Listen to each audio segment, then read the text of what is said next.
ये जो वीडियो आपने देखा, आपका दिल पिघल जाएगा। आपका दिल जो है वो इसलिए पिघल जाएगा कि किडनैपर ने किस तरह से बच्ची को अगवा किया था कि वही बच्चा जो है किडनैपर से लिपट कर जो है रोने लगा है। मैं आपको बता दूं, राजस्थान के जयपुर इलाके के संगानेर डिस्ट्रिक्ट से एक बच्चे का अपहरण होता है। वो 11 माह का बच्चा होता है, उसका अपहरण हो जाता है। अपहरण होने के बाद 14 माह तक पुलिस जो है अलग अलग राज्यों में उस बच्चे को ढूंढ रही होती है। हालांकि किडनैपर्स ने कोई फिरौती की डिमांड नहीं की, कोई पैसे की डिमांड नहीं की।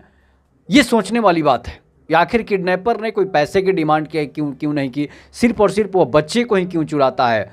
इसके बाद मैं आपको बता रहा हूँ कि तनुज चाहर नाम के एक व्यक्ति ने, जो यूपी पुलिस का सस्पेंडेड जो है आरक्षी था, इसके बाद मैं आपको बता रहा हूं कि वो यूपी पुलिस के से सस्पेंड हुआ था। इसके बाद जो है उसने एक रात क्या करता है कि अपने 4-5 साथियों के साथ एक महिला के घर में जाता है और उसका पति नहीं होता है, और उस बच्चे को, 11 माह के बच्चे को, खेलते हुए बच्चे को उठा लेता है। इसके बाद वहाँ से वो लेकर चला जाता है, और ये संगानार जिले की घटना है। उसके बाद होता क्या है कि 14 माह तक पुलिस जो है उसको तलाश करती है, लेकिन वो बच्चा नहीं मिलता है।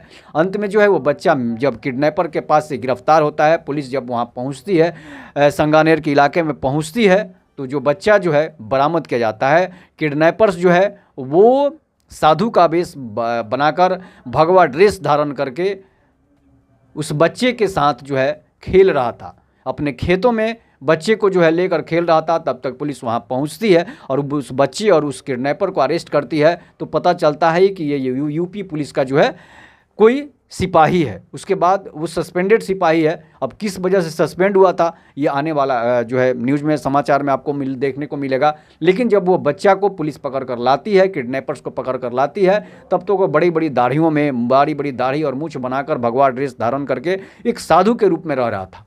और उस बच्चे से उसकी इतनी प्रेम हो जाती है कि वो बच्चा से, जब पुलिस जो है उस बच्चे को उससे अलग करता है, तो बच्चा काफ़ी रोने लगता है। और बच्चा 2 साल का हो चुका होता है। सोचिए, 11 माह पहले जो है, 11 माह का बच्चा था, 14 माह पहले उसका अपहरण हुआ था। और बच्चा 14 माह के जब मिलता है, तो वो बच्चा किडनैपर को ही अपना माता पिता मान लेता है।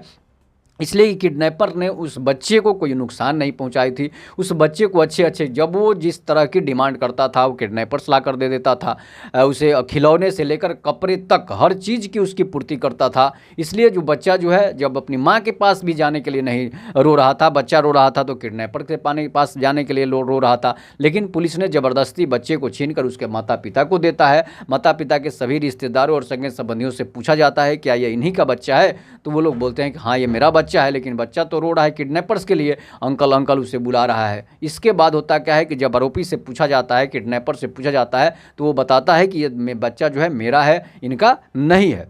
इसके बाद किडनैपर्स जो है उस लड़के के मम्मी के पास भी फ़ोन करता था और इससे बातें भी कराता था, लेकिन उसे देता नहीं था। अब मामला क्या है, प्रेम प्रसंग का मामला में भी पुलिस जांच कर रही है कि हो सकता है कि उसी का उसका बच्चा हो। उसके पिता का, भले दूसरे के पिता का नाम दूसरा मिला हो, लेकिन बच्चा उसी का हो। इसी सब बातों को लेकर पुलिस वहाँ पोह में है। पुलिस जो है अब इस पर खोजबीन कर रही है। इस पर आप अपनी प्रतिक्रिया जरूर दीजिएगा। तब तक के नमस्कार। जय हिंद, जय भारत, जय श्री राम।